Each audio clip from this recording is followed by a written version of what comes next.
edition of The Spotlight, an elementary PE teacher who's been running for 20 years laces up to compete in the world's oldest annual marathon. Get a glimpse at his victory to the finish line and how he made the cut.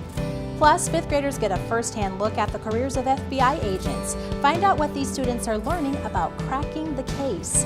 And OPS Career Center students take home a record number of awards at the Skills USA state competition. Get an inside look as students put their skills to the test and find out where they're headed next. That and more as we put the spotlight on OPS.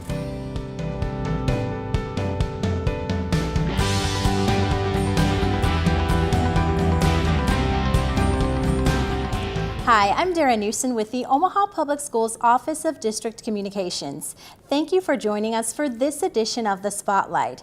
Competing in one of the world's most prestigious marathons is no easy feat, but it's always been a goal for Liberty Elementary gym teacher Tim Scheit. This spring, Scheit made that goal become a reality in the 2015 Boston Marathon. I had the chance to talk with Mr. Scheit, who says he enjoyed every step of the race. Physical education teacher Tim Scheit of Liberty Elementary laced up his tennis shoes and hit the ground running in a race he'll never forget. Liberty Elementary students and staff gave Mr. Scheit a surprise send-off before he boarded the plane to compete in the 2015 Boston Marathon. In order to qualify for the run, Scheit says he ran 27 miles in 3 hours and 10 minutes. I've been running for about 20 years and been doing marathons since graduate school in 1998 or 99, and this will be my 27th marathon that I've done. It's always been a goal to make it and just never was fast enough to make the time, and this last year I just ran a lot more miles and finally just my time started getting faster. Mr. Scheit finished the Boston Marathon in 3 hours, 35 minutes and 59 seconds. He says, quote, "We had a great time in Boston. It was so much fun. The city and the support from the people of Boston was truly amazing. They really love their race," end quote. Mr. Scheit has also competed in race events longer than the Boston Marathon. The longest he's ever run is 52 miles, which took him 12 hours to finish. Congratulations to Mr. Scheit for all of his accomplishments. The smell of spices and the sounds of salsa music illuminated South High School's gym for their second annual Thrive World Culture event. It's an experience that gives students the chance to celebrate who they are and where they come from. So this is the second annual Thrive World Culture event that students from 5 Omaha Public High Schools are putting on.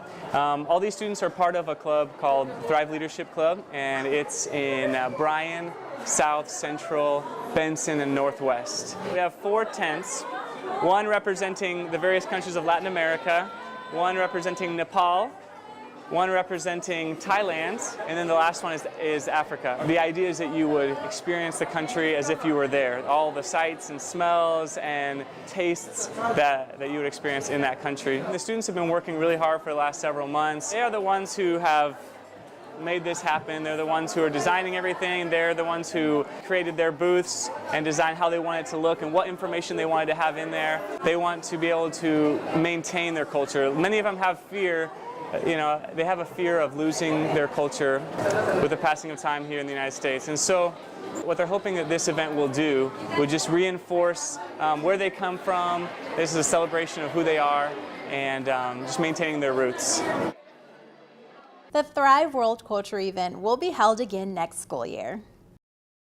A war memorial that has traveled throughout the state of Nebraska makes its way to Benson High School. The Remembering Our Fallen Memorial State exhibit is a reminder of the ultimate sacrifices Nebraska military men and women have made for this country. In a special presentation, a Gold Star mom tells a heart-wrenching but heroic story about her son. Forward, up. Today, the overall importance was to recognize the 90 Nebraskans that died in action during the Iraq and Afghanistan war. This exhibit is taken across the state of Nebraska, so we just want to take time to pay tribute to those that gave up the ultimate sacrifice. One thing we teach here, especially in ROTC, and I mean, the kids don't have to be in ROTC to know what patriotism is. I wanted to share this, not just with my ROTC class, but the entire school, to make them hopefully understand the sacrifices that were given by these young men and women. I've known Mrs. Fritz. I had the honor to attending the funeral of her son. Her son was the sponsor of my son at West Point. Jacob was born in 1981, and my husband farms. My husband has since passed, but my husband farmed and joined the National Guard in the middle of the 80s, when we thought the economy was such that we thought we might lose the farm. We always told our boys, they were going to go to college, and we said, a teacher and a farmer may not be able to pay for that, so you're going to have to do something else. And so we had suggested him joining the National Guard, and as a mom, I have my kids dream big, and I said, well, ROTC, and I said, well, why not one of the academies? My dad was a retired officer, and so when Jacob would visit Grandpa and Meemaw, they would go up to Offutt, and my dad's car, was saluted as an officer. Jake goes, oh, I want to do that. His drive was he wanted to be a leader. His commanding officers and others at his memorial service said he was one of the best young officers they had ever seen, and you kind of tell that when he was taken off the fob and given this assignment in Karbala, because he was away from it. It was him and his little group of men that were in charge of training these Iraqi soldiers. I can remember one night he called, and he was so frustrated because the dynamics in Iraq are so different than the United States. We are a united country, and I think we need to remember that and appreciate that, because when you go to other countries, the different ethnic groups are so separated that it's hard for them. You hear about the Shiites and the Sunnis, and even though they're both Iraqis, they are not always necessarily united. And Jacob's goal was to try to unite them and to serve a common goal. And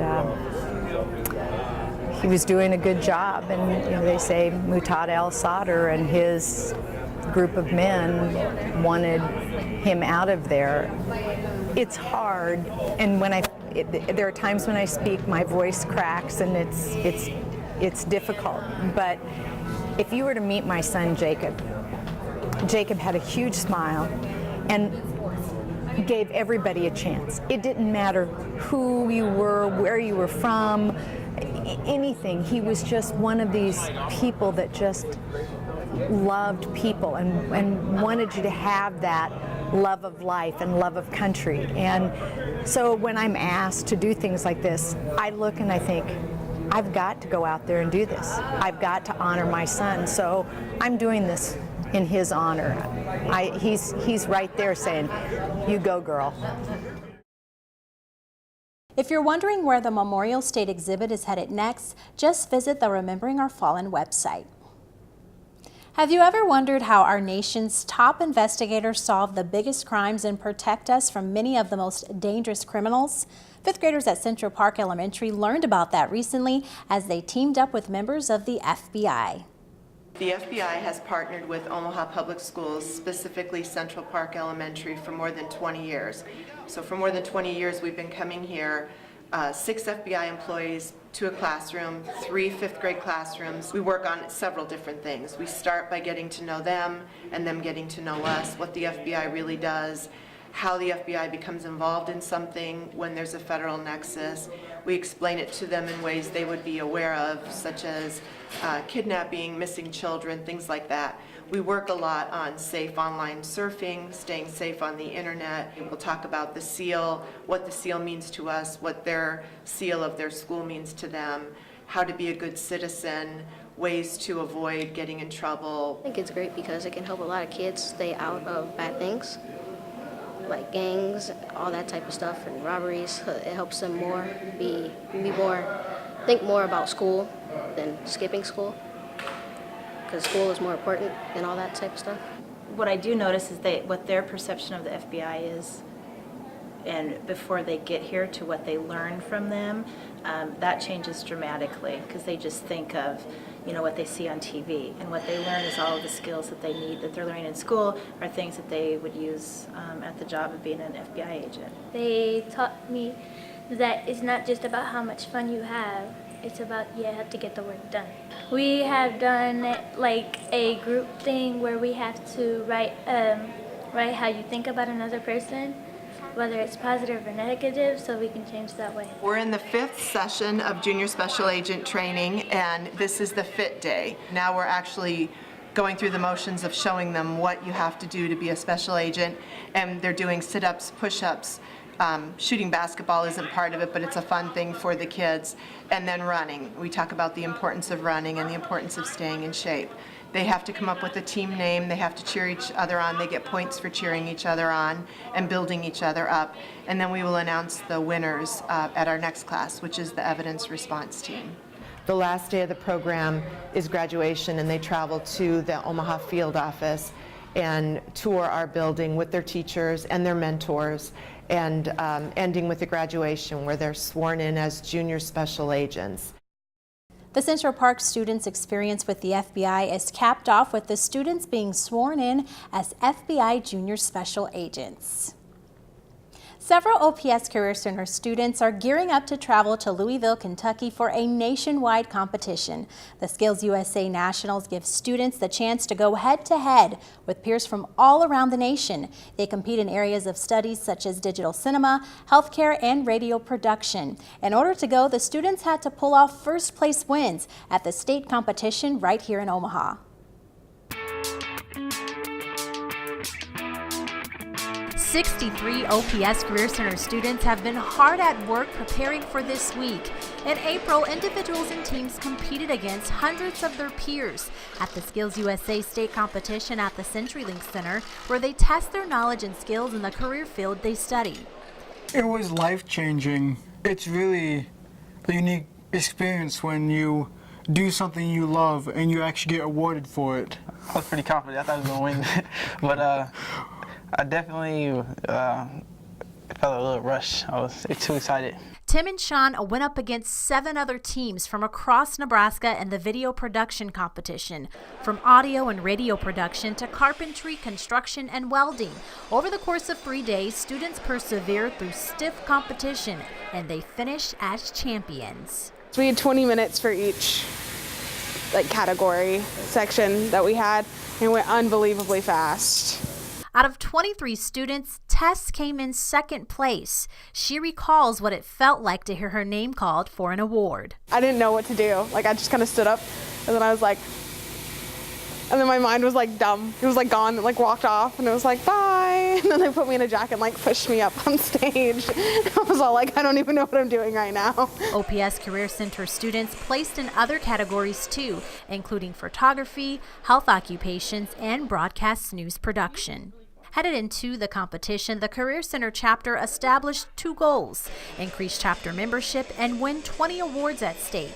Students walked away in victory with 21 awards, and according to the Skills USA State Director, the Career Center had the largest member increase in a decade. The hard work paid off for Tim and Sean. They came home with first-place medals around their necks. I think we won the right to say we're the best in state. I think my most favorite is when, I won, and that kind of opened a lot of doors for me because, I wasn't really that confident in myself, but, winning and stuff, it really helped. I feel more confident and I'm ready to go win at Skills Nationals.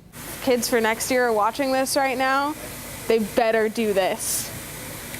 It's no joke. It's hard, but you will have more fun in this than you will in anything else.